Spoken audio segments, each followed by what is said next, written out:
Welcome to the Money RX for CRNA podcast. I am your host, Brett Fellows, and today I'm excited to introduce Dr. Joseph Rodriguez.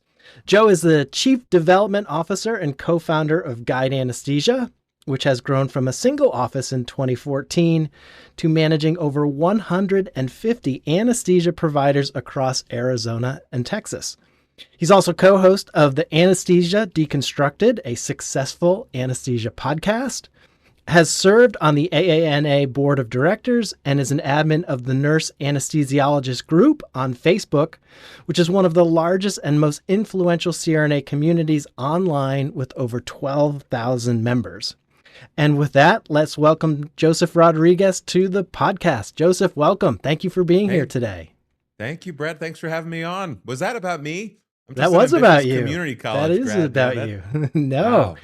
Wow. That's interesting. It's weird to hear that about yourself. It is. Well, you deserve it. You deserve it.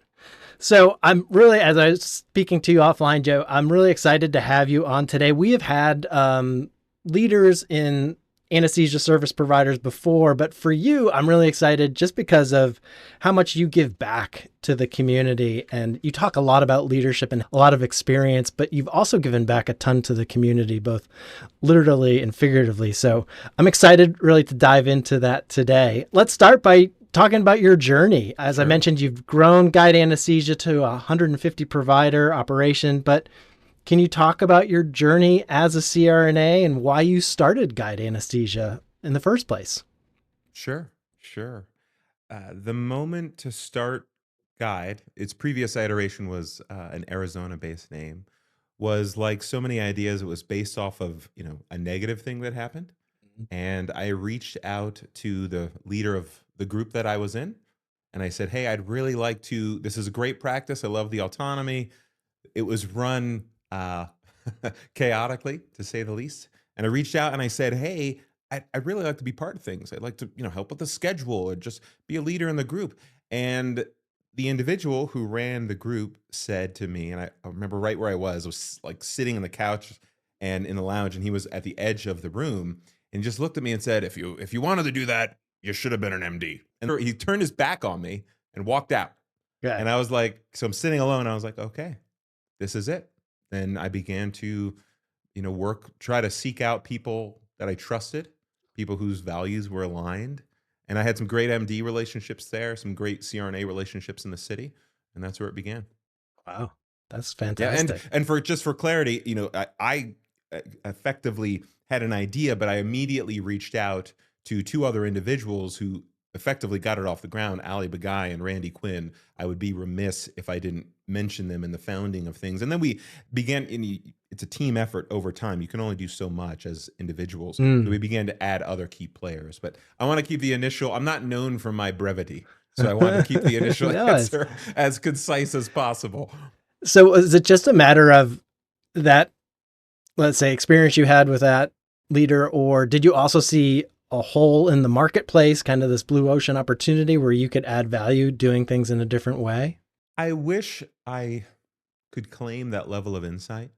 At that point, it was more about we want to do something good, something to have a business that also has some moral value and is doing legitimate good in the community and doing right by the people that we're working with, the members of the group and the administrative staff. That was probably the main driver. There's a creative control element there where it's like we can create something and navigate these problems in a smart way. That was the main driver at that point. It wasn't until 8-9 years in when, to be honest, we almost went out of business. And due to this really fancy concept of, it's not that fancy, of cash flow timing, we didn't really know what that was and got ahead of our skis quite a bit, but navigated that, did the whole, we won't get paid for quite a long time thing. And that's where we began to think more strategically about, okay, what does this area really need? What does Phoenix need? And then we also began to get reached out to from other groups having similar problems who didn't want to go through the, hey, when you have those, we're almost going to go out of business. Many do, right? And groups don't want to do that. So they'll reach out and say, hey, we need help. And because of the structure that we've created, we can help them as well. And that's actually how we ended up in Texas as well. Gotcha. Really cool. So fast forward to today. What does your day to day look like at this point? Are you still doing clinical work, or is it all mostly business operations for you? Yeah, good question. So now I don't think most people know what the chief development officer, and I love we, that title. Love yeah, it. we stayed away from titles for a long time because that's not Yep. really our culture, but we also realized there was some clarity needed in who's responsible for what, who's doing what, both internally and externally. So to answer the first part, am I still clinical from time to time? I jump in. I tend to have this mindset of if you play, play to win. So when I was clinical, I was, 50, 60 hours a week regularly. That's just how I operated and cranked cases and moved ultra fast. And, that was how I operated. So now that I'm on, this other path, I tend to dive in really deep. So from day to day and what development means, effectively, I'm functioning as the diplomat of the group, Okay. working with facilities, working with insurance companies, trying to make sure we're articulating how we think anesthesia should be operated. And I think most groups, large and small, because of the, obviously large overlap in the scopes of practice between these professionals, leads to a lot of tension. And there's very few groups who are attempting to articulate how can we think, to put it in simple terms, instead of thinking either or, which is how most people think, and we're tribal people by nature. The smarter response is let's think both and. Let's try to get the most value out of these people. That's what feels good to them. They're autonomous, they're competent, they have good relationships. And then when you look at I'm going to get academic just for a moment, when you look at the literature on how autonomy affects your mental well being, if things are good at work, they tend to be better at home and your Right. personal life as well. So Right. I always tell people autonomy is a drug. Just Yeah. get used to it. And it's not being solo and you're all alone. You have to solve all the problems yourself. It is just using your brain Hmm. and not being in an environment where you're treated like a second class citizen. Yeah. And when you're talking about opportunities, man, that's many, many large institutions for reasons stretching back to the early 1900s just don't fully utilize their CRNAs, and Right. it's Right. not good. Right. It's really cool. Joe, even in its simplest form, can you, for me, talk about the business model? How does it work for an anesthesia provider managing that in the hospitals and surgery centers versus direct employment? Sure. So I'll break this question into two parts. The first about the economic model on the whole, and then about the employment. So the fundamental, I always tell people, look, I'm a pretty driven individual. If I could do this all myself, I would, Yeah. because I'd have no people headaches, You're right? right. And Right. it's the same thing in any part of the service economy in which we all live. But what anesthesia groups exist to do is to effectively take the services, bundle those services, organize them, and deliver them in a way that's better than the alternative, right? It's the same reason we hire a plumber versus doing all our plumbing ourselves, or we Sure. hire a builder versus building our house. We can do it, doesn't mean we want to. But the fundamental economic problem we face now is that compensation, the cost of services, far outstrips the reimbursement, the traditional reimbursement, right? So we're Hmm. talking about fee for service, what we bill for our services, just like any professional, only covering somewhere between 30 and 60% of the overall expense. Wow. So this creates tremendous financial tension in facility relationships. And that's why there's been so much volatility. So that's part A is, why do anesthesia service lines exist? That's why, to Hmm. navigate those problems. And then the other part of it is going back to the plumbing example, not that we're plumbers, but we'll follow along the I'm metaphor. with you. Sometimes your plumber is so expensive, you're like, this is ridiculous. I'm going to fix this myself, Uh-huh. right? And, every middle-aged man has done this and ultimately often lived to regret it unless you're You're pretty right. handy. Right. The reason internal service lines can go well and they can treat their people well, and in academic environments, ultra large institutions where you can, bury 50 million between the pillows and like nobody notices, that probably is okay. But the challenge with an internal service is a problem of focus. So when you're an internal service and you're employed, you tend not to focus on the fee for service revenue that you can get. And when you have a billing department that has to get the facility fee, which is, I'm just using rough numbers, 5x what an anesthesia can be, where are they going to place their focus? They're going to focus on getting that big number. They're not going to focus on getting the smallest fee between facility surgeon and anesthesia, which is the smallest. So anesthesia revenue tends to go down. If the general rule of thumb is probably 10 to 15%. And then because of general inefficiency, i.e., look, if we're not viable, if we're not trying to be efficient with our services and we're always pushing that with our facilities, things get out of control. And that's what happens in internal services. No one watches it with the appropriate level of focus. So then we see expenses rise 10, 15%. That's a 30% delta. So a hospital says, I want to get control of this service. This is absurd. I can do it better myself. They do that for 1, 2, 3, 5 years. And then all of a sudden they're like, we're spending so much on anesthesia. I'm going to farm this out, RFP it, and drive those costs down, whatever the executive is doing. So that's hopefully it's not too detailed, but that's, right. The macroeconomics of it. Right. That's wild. Yeah. I've listened to you talk a lot about the whole RFPs and the private equity that's coming into the space, and then dynamic pricing, and you using a pro forma and then not paying attention to it. And then they're saying, why does this cost so much? And you're like, it's a very difficult world that you must live in. It is difficult. Sometimes I'm like, man, maybe I should just be a real estate agent, just sell houses. But no matter what you do, you have a challenge in front of you. And I think it's incumbent upon us as, moral people and good citizens to just try to do our very best wherever we're at, and derive passion from that. So if I'm a CRNA in Arizona or Texas, what is working with guide anesthesia? What makes them unique? What makes you unique? Yeah. Like, how do you structure comp or partnership opportunities? I'm not even sure how that works. Sure. Yeah. Good question.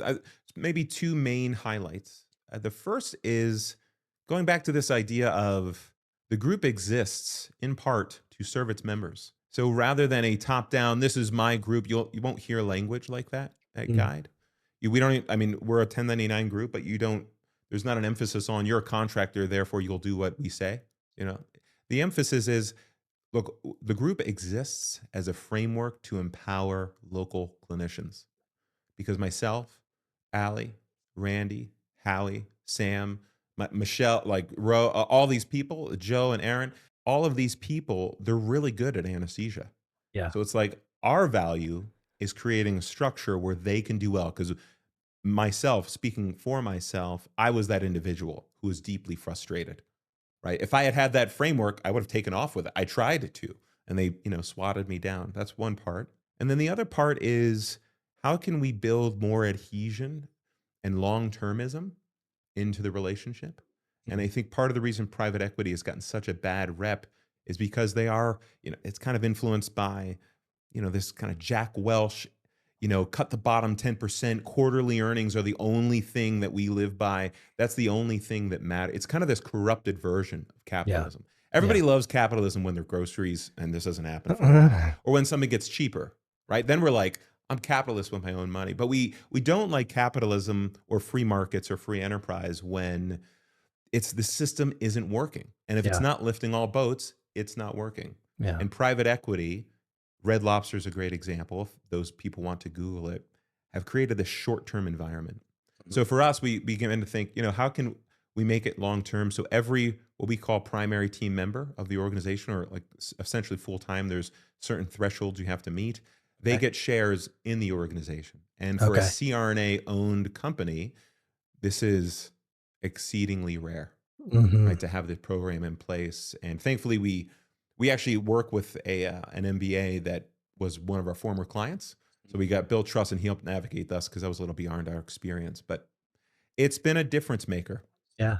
People feel like they're sort of part of something bigger, that they're part of an organization that isn't, obviously we have to be financially viable, but we're also thinking broader about what's the long-term impact. When we're all old and retired and, on our deathbed, we want to look back and be like, you know what? We made things better. We tried to make things better, at least. Yeah. That kind of leads in my next, what are your future goals with guide anesthesia? What does it look like? What would you like to accomplish in the next 10 years or so? Yeah, great question. So you're obviously very familiar with large cap, mid cap, small cap. Yes. Because of your background. Yeah. And I grew up, outside of Philadelphia. So I got familiar with that because of John Bogle. So those who, I'm sure who he is. Those who are interested in personal investing and whatnot will know that some of that philosophy. But a part of it is realizing the anesthesia market is segmenting into what I see as three main categories. You have the NAPA US, and this is not a critique of any of these organizations, more of Right. I think, a fair characterization.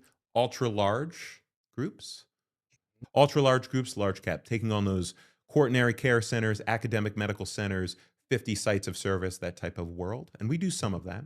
And then you have your anywhere from 5, even up to 15-man groups where they are operating with, small private surgeons, one room operating centers, that sort of thing. And then we operate in the middle, which we do community hospitals because people start their career there. We do a lot of orthopedic centers, orthopedic hospitals. And then we do a lot of well-run ASCs. And I say well-run because we want a certain amount of diversity in the opportunities we have, because if one room shuts down, we don't want the whole company to shut down. That's where we live, in that lane, that mid-cap lane. Love it. Very cool. Yep. So in this 10, 11 years of experience in dealing with these large numbers and everything, kind of from a business standpoint, kind of switching gears, personal finance is personal in nature. Perhaps, Sure. Joe, maybe what is someone who manages a large business like that and revenue, has it changed your thought, or how do you approach your own personal financial planning or wealth building? What have you learned? I have learned that at a certain point in life, things get complex enough, or I don't have the time and focus to do all of these things well. I know this world of anesthesia fairly well, and I've really dived into it. And I'm thinking to myself, at some point, I've got to get beyond just throwing money in a mutual fund. Yeah. Right? I should probably diversify a little bit beyond that and work with professionals. So that's personally where I'm at. And secondly, I have also realized that, when I got out of my program and I had $200,000 of debt and I was making $75 an hour, 1099, and I share those numbers specifically so people can put things in context, the fundamentals haven't changed. Like, nothing about people's money is going to make them happy. There's this concept of the hedonic treadmill, right? So people get on the treadmill and they buy the car and the treadmill speeds up. But what invariably happens is they fall back down to their baseline level of happiness. Sure. And I've thought a lot about this concept. And so even though I still work an awful lot, I still largely live my life, other than buying, better clothes now.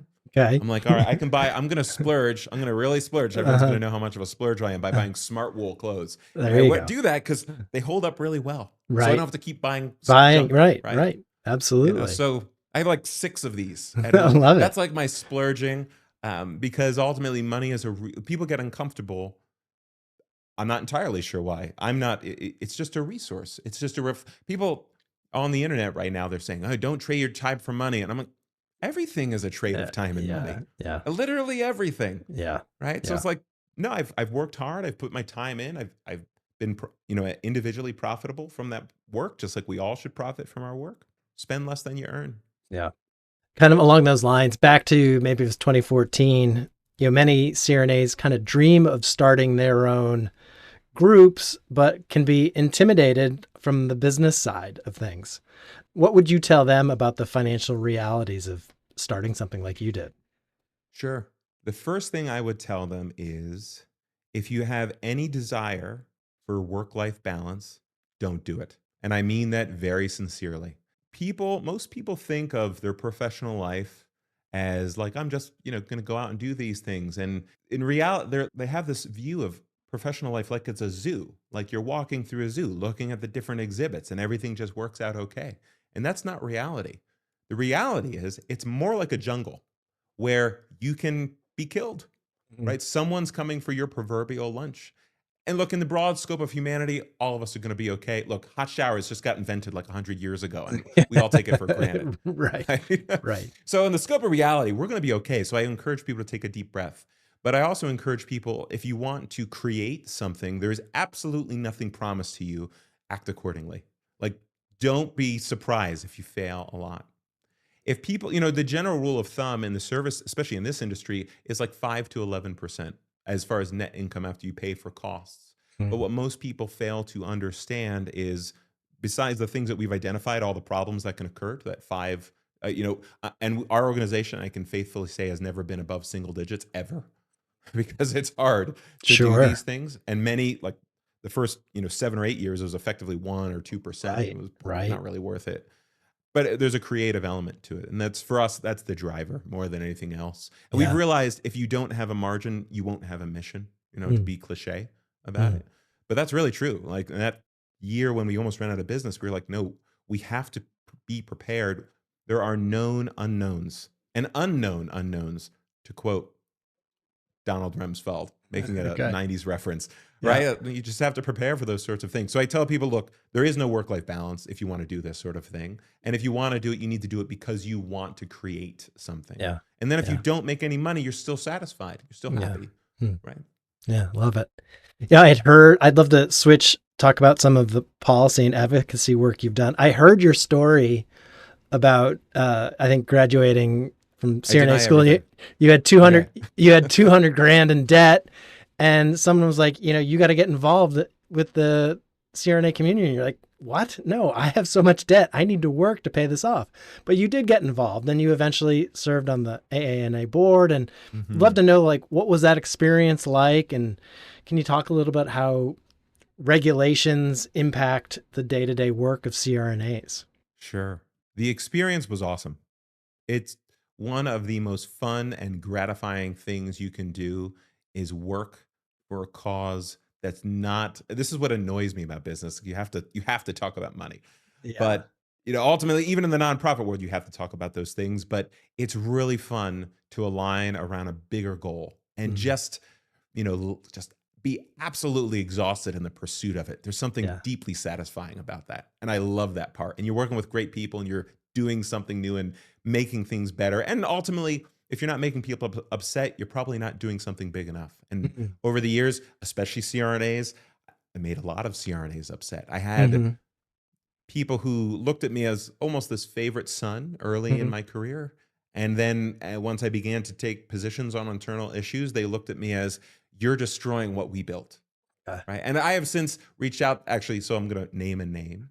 I reached out. Bruce Weiner and I had some notorious, he's going to hear this, I'm presuming. We had some notoriously large disagreements and Okay. we held nothing back. We pulled every possible lever to make our position move forward. But, I saw him at this last conference and I was like, we hugged and shook hands and we Right. were like, you know what? We were all fighting for the right cause and Yeah. ultimately it all shook out and it was somewhere in between. So it was a Yeah. great experience. Yeah. I think as far as the advocacy itself, briefly, most CRNAs, most anesthesiologists, I believe, were largely asking the wrong questions Mm. when it comes to regulatory advocacy. And this is the more serious part, because this really does affect patients at the local level. Rather than trying to use the levers of government to design an anesthesia model and going to the government saying, hey, all CRNA should be independent, which is really not what most associations, they never do that actually, but that's how it gets characterized. Or Right. the local ASA chapters going and saying, hey, we need this model, this medical direction model, which is, it's a non-starter. It's never going to happen just because of resources.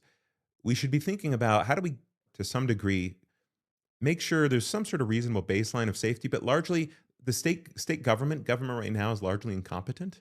They shouldn't be making decisions about anesthesia models at all. That should all be handled at the local level.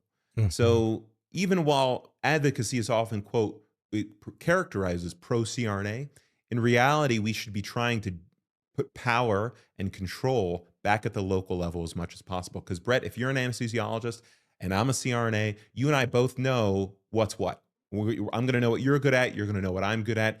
And ultimately, as long as you're not a sick person, you want to do what's best for that patient. Yeah. And we need to generate that kind of regulatory model, which is ultimately the government really shouldn't be regulating these things at all. Right. Right. And I'm not trying to shout a political Yep. position, but after years of doing it, this is my position. It's like, no, the Yeah. government shouldn't be doing anything at all. We know what Right. we're doing.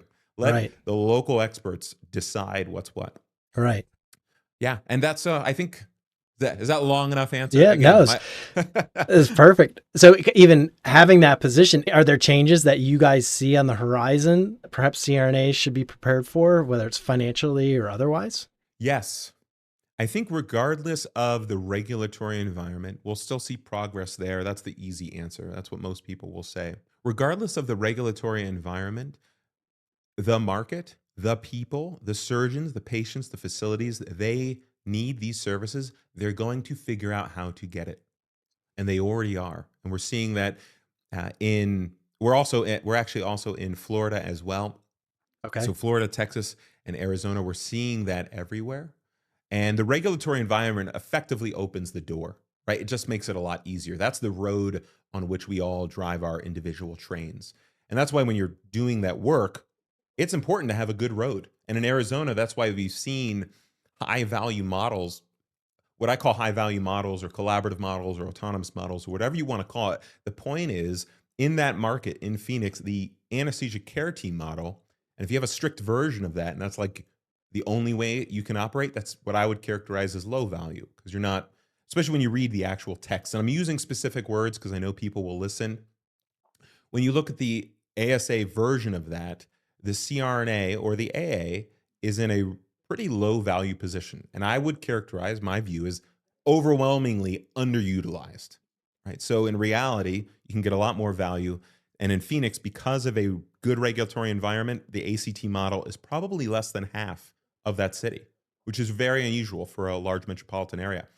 And then, moving to other parts of the country, talking to folks and whatnot, we see that model continuing to grow, more high value models. Doesn't mean anesthesiologists get eliminated or CRNAs are taking over. These are silly positions and immature. It does mean that at the local level, we're starting to figure out who can do what, because we need a lot of these services.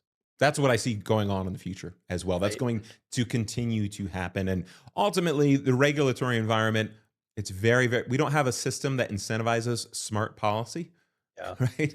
We pay our state legislators like 20 grand a year in Arizona. Yeah. So this does not attract, highly competent people sometimes. It attracts bomb throwers. Right. And in era, I think the market will continue to move past the regulatory environment and work around these outdated regulations. And it's kind of fascinating, third person, to see this independent movement, if you will, of going 1099 or on their own. From your business perspective, maybe what are some financial factors that CRNAs should consider when evaluating whether to go independent or not? Sure. From my point of view, and you might know more about this than myself, but when you're a W-2 employee, you're an agent of the company, your behavior can be controlled, and you're exchanging that behavior for some sort of employee protection, right? I think that's probably, I see you nodding, so it's probably a fair way. I'm probably not hitting all the marks. That's a reasonable way to think about it. I think for anesthesia providers, because we are all independently licensed professionals, regardless of the regulatory environment, we still have an individual license, individual judgment. So at some point, we're always responsible for ourselves, whatever model you're in as well. So I always have wondered, and I think this is why 1099 situations are growing, why aren't more people doing this? And our group is entirely 1099, and we kind of bake it into the policies, not just for compliance reasons. You're an autonomous professional. We work together as a team. We're all aligning on surgical services. That's where the contract comes from. We're not permanently employed, and we're not controlling your behavior. I forget what the third IRS pillar is. So from my point of view, I think being 1099 is pretty easy, right? If you work with a decent CPA, other financial professionals, it goes really, I've been 1099 my whole career as a CRNA. I haven't been a W-2 employee in that role since being an RN. It's really not that hard. It's just a matter of, you're going to put different labels on that money. There are legitimately different protections, but if you're good at your job, pretty good expectation that you're going to be gainfully employed, or gainfully providing services and being paid for them. So no worries there. And that's why I see the 1099 aspect continuing to grow. I do think it's unwise for individuals to, because I hear I'm 1099 and I'm an independent contractor, therefore I can do whatever I want. And I always say, no, like that's not the case.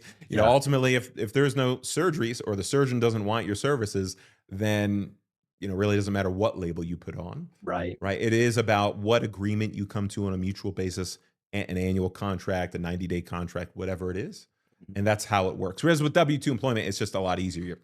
Punch the clock and you get paid every 2 weeks, and that's it. You forget about it. Yep. I'd love to switch a little bit about investing in your education, both literally and figuratively. I mean, I know you teach at National University, you have a lot of advanced degrees, but specifically, you talk a lot about communication and just your experience about how you communicated things, but you're thinking about your thinking. What do you think about the idea, or how should CRNAs perhaps budget leadership development through or professional coaching for their careers? I think when we consider outside the technical aspects of what an anesthesia provider does, everything comes back to communication. What are you saying? What are your eyes saying? Your body language is saying. What are you communicating directly? And then what are you inferring quietly, subtly? Yeah. And then what's the overarching message of what your life is saying, right? So it's like I cannot emphasize enough the power of words to guide people's careers, people's lives. It is that's it, right? Like I emphasize with those nurse anesthesia residents or students, if we're using what I think is outdated nomenclature, Okay. because these are professionals, right, Right, in an advanced right. program. I digress. I emphasize with them, the number one differentiator when you're a preceptor and you're thinking this person might ruin my day because they're going to add liability onto me, which Mhm. is not necessarily true, but it is true to some degree.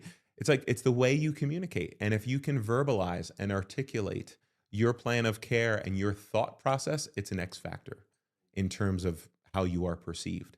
So with that in mind, communication, I find, average people can get good people can get great, but the difference between those two things is a lot of work.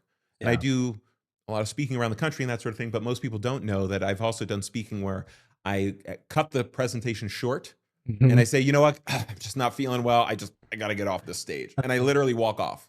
Yeah. That has literally happened to me. Yeah. And, I try to make it funny and whatnot, but in reality, had some giant screw ups. Yeah. So I had to invest in people giving me feedback, right? Okay.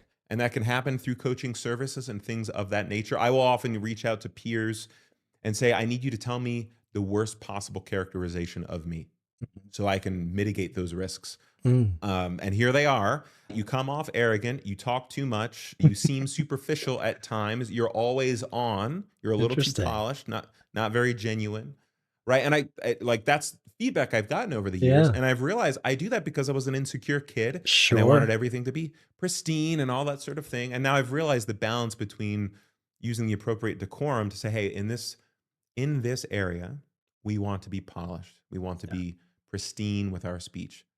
But then when you're, having fun with, talking casually, you're gonna be like, Yeah. no, this is Yeah. BS and blah, blah, blah, and just Yeah. relate like people. Yeah. Right. So I had to hear that feedback to get better at it. Right. I Mm. had to read different books to learn how to slow down my speech, learn how to use your voice as an instrument and not just verbally, vomit on the situation, which is Right. clearly a work in progress because No, you I'm like, I do. have a lot to say. No, you're very sincere about your thinking and your experiences in communicating that. I picked up on that very easily through following you. So you Awesome. do a I'm good job. trying to learn, trying to get better. You do a good job.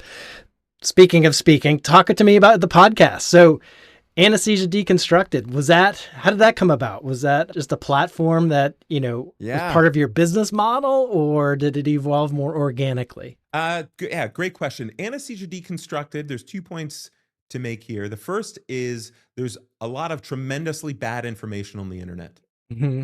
especially about CRNAs, perhaps. And that was started because and I use that pronoun specifically, we wanted to create a way to get better information out there, right? We're not going to get out of this. We live in this new media world and that's not going away. So how do we operate effectively in it?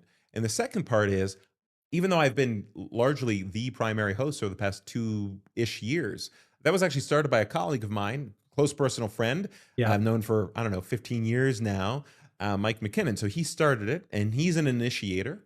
Yeah. He gets things off the ground and he's very driven to do those Mm-hmm. sorts of things. And then, his and my partnership has effectively gone on where he'll come up with something and I'll refine it. And then, and that's the push and the pull. That's how great relationships work. You Yeah. push and pull. And so it's been fun. And we get good results. We don't publish as much as others, but we try to make every episode as good as we can make it. Okay. Love it. Love Hmm. it. And tell me about the Facebook group. How did that get started? And Oh, what sort of value do you think that that's adding to the CRNA oh, this community? this is good. This is a good Okay. story, Brett. So I should preface this by saying the social media world is very fragmented. What's interesting about Facebook groups is that they're private. If Yep. they're well run, they can be largely private, and they're not anonymous. So it doesn't turn into Reddit, right? Right. Which has a different Right. vibe. But it's not Right. Instagram and TikTok, which is all public, essentially. Gotcha. And it's free. Yep. You don't have to pay to get in, right? Yep. So, like, the group starting, there was a need. When circa, I want to say 2017, 2018, something like that, Facebook groups were brand new, wild, wild west.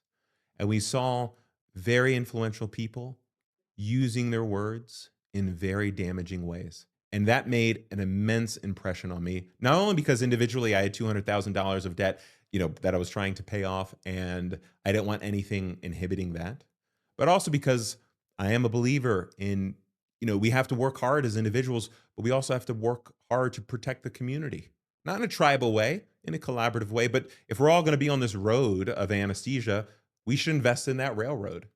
So I saw very damaging, the buzzword is toxic Mm. behavior going on from what I arguably leaders in the community, and myself, Mike McKinnon, a few other people. Mike Tran is a big part of that.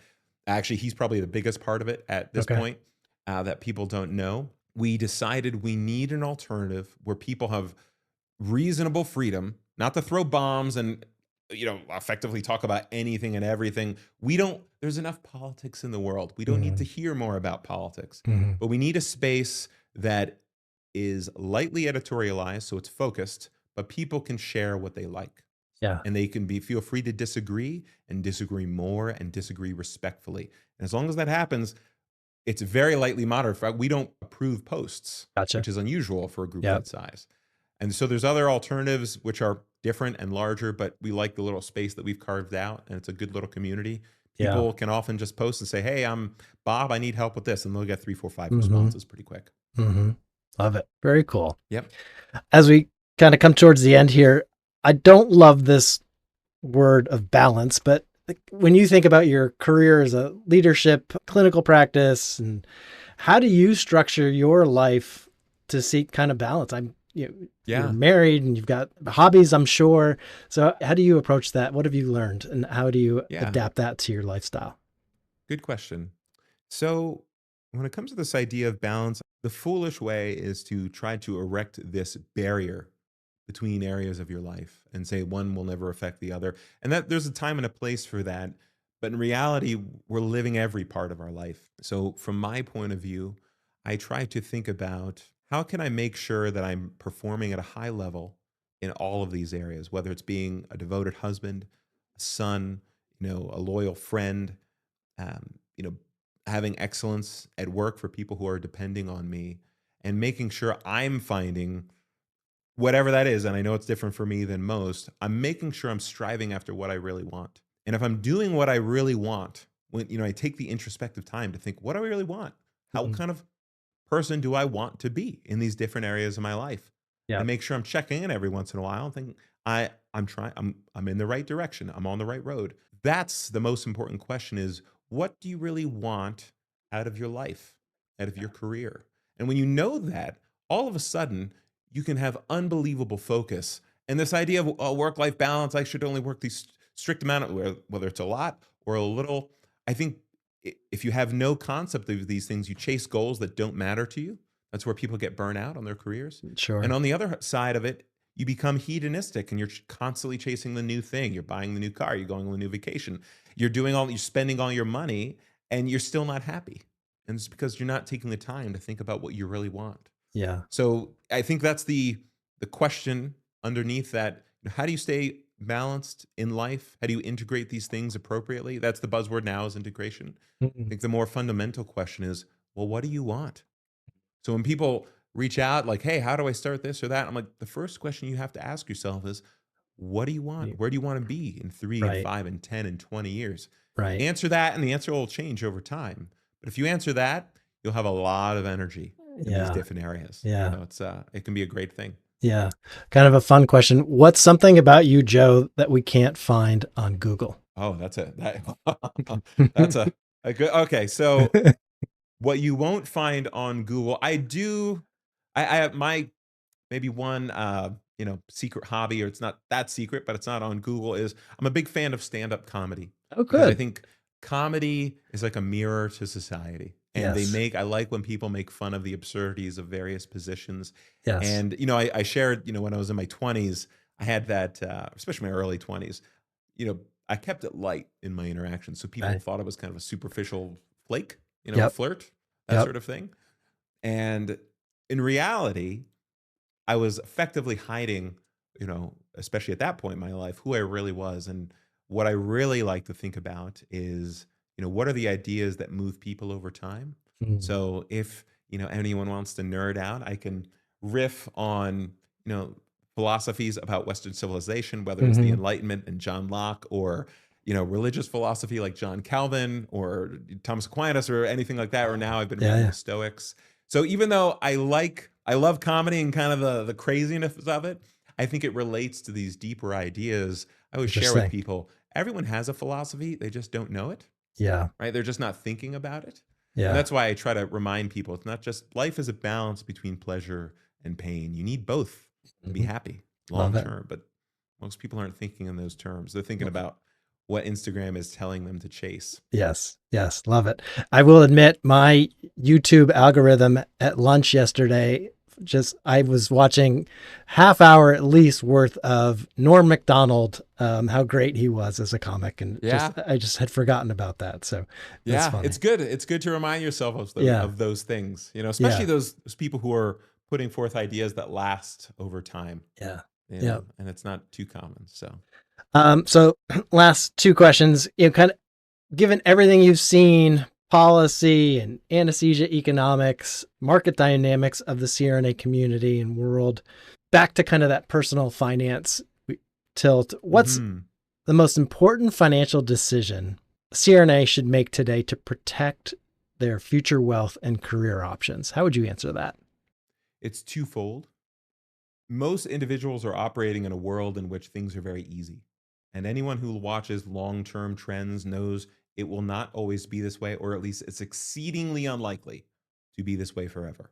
So you have to ask yourself, what differentiates me when change comes? And I'm certain it will. What differentiates me from all my peers around me?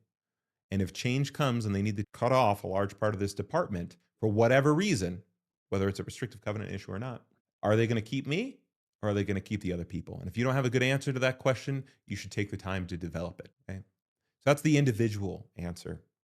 The other part of the answer is, I encourage people to go look for jobs in England or Australia or New Zealand or France or Canada or any other Western economy that Okay. looks remotely similar to ours. And they Okay. will find there are no opportunities for them, no opportunities of real significance. Right? Interesting. And the reason for that is because people took the time to not be selfish, and to look after their community and say, how can we build something of value for ourselves, but also for American society? Right? Those were our foremothers. And people who have continued, volunteers at state associations, national associations, and whatnot, to say, this is a very unique thing that we have. Look around, right? So, how are you going to contribute to that? Whether it's just money or just time or some version of it. But I guarantee if you don't, eventually your opportunities will begin to shrivel, because American society, or the free market system, the free enterprise system, does not care about CRNAs, doesn't Yeah. care about anesthesia. All it cares about is generating value for the other person in that mutual exchange. There's Mm. nothing promised in this career. So I encourage people to think about it in those two ways. And if you do that, you can develop some great relationships along the way, and it can be very satisfying. Yeah. Love it.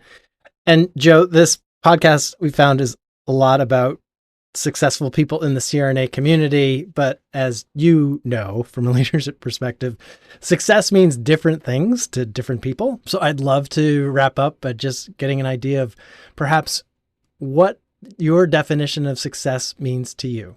Mhm. As you can tell, I have this theme of thinking about things from different perspectives and trying to hold ideas that seemingly have tension at the same time.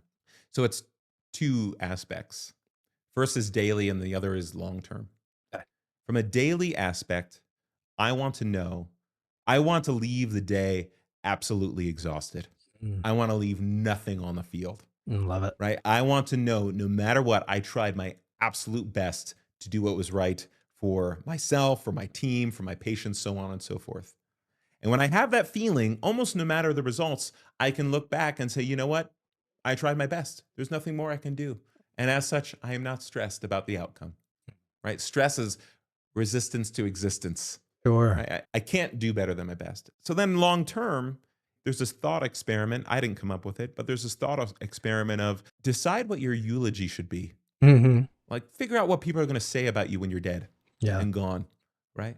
And for me, among the personal things we've already mentioned, I want people to be able to look back. I want to be able to look back and say, you know what?